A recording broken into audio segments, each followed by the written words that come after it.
man.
Hey, welcome to Flight Test. I'm Josh. And I'm Peter.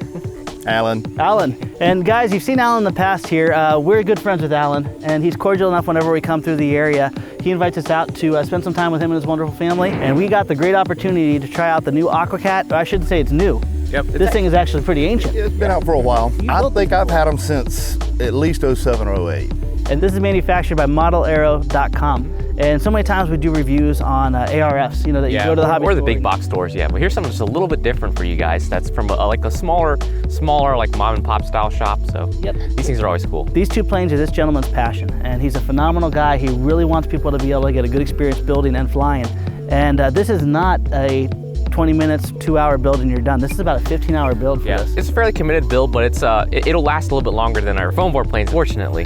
and that's because it's made out of depron, your favorite material in the whole wide world, isn't it? Depron's so much better than foam board, especially when it comes to water. Well, we couldn't be doing this. We'd have to peel the paper and then waterproof it if we're going to be doing But then this. we'd have about 15 hours into it, so. Yeah, absolutely. So we just took this up for the first time. We're going to take it up again and do a little bit more forward aviation flying, but this is probably one of the most uneventful flights. I haven't even put a click of trim in this thing. It just takes off the water, just shoots right off. It tracks like an arrow. Same here. Now, yesterday when we were putting these together, Peter and Alan saved my tuchus. One thing I'd strongly recommend if you're building this, test out your servos first, because they're buried. In there. Yeah, they're centered. You got to center them ahead of time, and you gotta make sure they're reliable.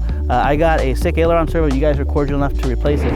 I never knew about this too, but Alan just told me to cut like this. We're cutting in at a 45 degree, but inwards. So now when we pop this panel out, this panel can't actually fall back in the airplane. So it's like a pumpkin? Yeah, that's a pro tip right there. Make sure you have decent quality servos when you put this. Make sure they're centered and make sure they're put together. Other than that, I want to take this up again. Yeah, let's Ready? All right, let's do this over here to the left.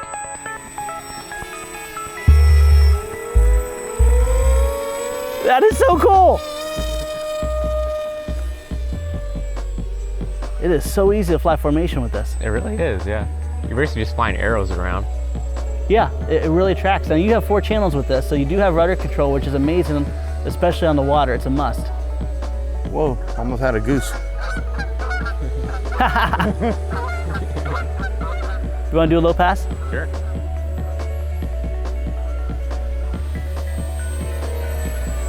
So Alan, you built about 15 of these for friends and family, right? Built a bunch. you know, living on the water. Yeah, we play on the water. What's your biggest thing that people need to be careful with doing as far as when they build? On the assembly, I would say the tunnel going up the rear that you run the 3 cables in, Okay. make it wider. Cut it wider before you laminate or glue it together. Because to try to slip those 3 wires up in there, there's just not enough room. So I think it's like a little 3/8 gap, and you want to give it like a 3/4. Would you say that's for the Polaris or for the Aqua Cat? The Polaris. Polaris? Okay, cool. Yeah. Now I haven't built the Aqua Cat. Whoa! Almost hit Big Is that a Bird. heron? Holy cow! Well, I think Big Bird's chasing us. I think he's after us. He is. We're on his turf. Big Bird.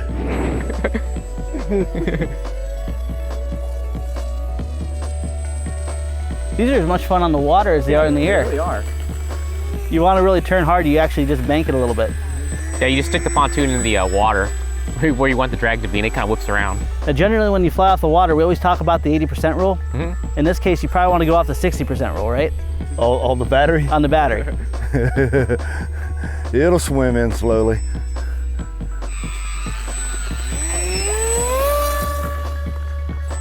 This thing's so much fun to do landings with. It's hilarious. Normally, water landings intimidate me. Yeah, this thing just sets right down so easy. You can either land it on the step or just flop it on the water. Wasn't the Polaris known for being able to high alpha? Actually, Yes. I think so, yeah. Yes. Do some alpha. Based off of the original North Star. It gets a lot of wing waggle with high alpha. Oh man, inverted is just a piece of cake on this thing. What are y'all flying? 2200s? Yeah. That's what I'm flying. Obviously, you got your CG close enough. Yeah. Yeah, CG is just right around the step. I'm inverted. I'm joining you inverted too. I'm really pushing my luck because I have that sick elevator. Yeah, I'm out of juice. I can feel it in the throttle. I'm gonna bring her in. Tail touch. I dare you. I know I can do it at least once. Awesome. Well, I don't want to have to take the walk of shame. Let's go ahead and put these in. Swim of shame? Swim of shame, yeah. Think my battery's running down. Can you spot land it or what? So the manufacturer, his name is Scott, phenomenal gentleman. He gave us a really cool tip to keep these push rods waterproof. You rub a little bit of Vaseline in it, and the Vaseline will cause a waterproof barrier and keep the water from tracking back. But if you look here, the direction this goes, it's very difficult for water to actually seep backwards. You'd almost have to fly backwards to make it happen.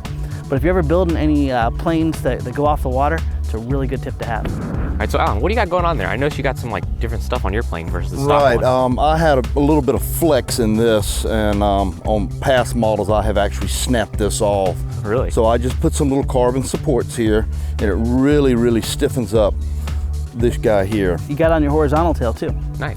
Yes, I do. Oh, y'all don't have, okay, back here also.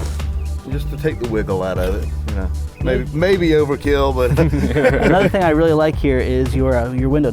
Tell us Yeah. about that. This is my little window here so I can make sure I have my radio locked in, and that is one of your little plastic slide-ins that go into your carrying cases, your little dividers. So hang on to those because they come in handy. And your hatch is a little bit different as Okay, well, too. my hatch, we just taped it and put some magnets on it. Nice. And I dropped this down, dropped this floor and made a pocket. So I know where to put my battery every time, and then it just click, done. Nice.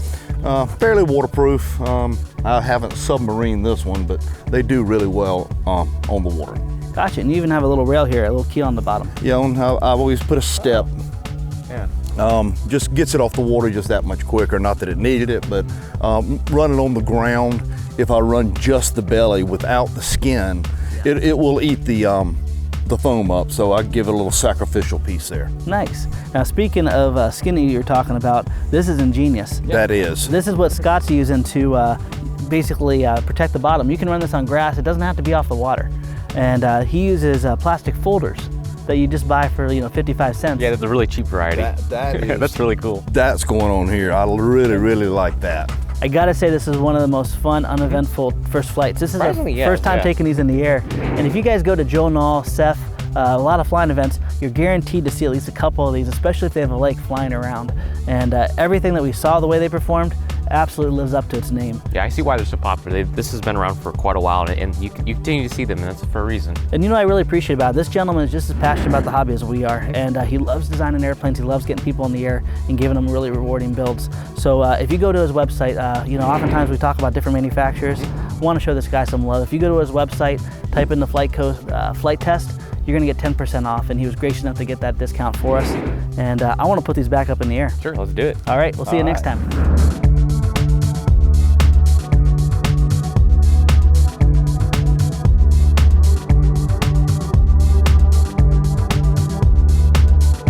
Enjoy building it and enjoy flying it. And then this little guy, Mr. Batwing, another foam, but it's fan fold. It's got like the paper on top.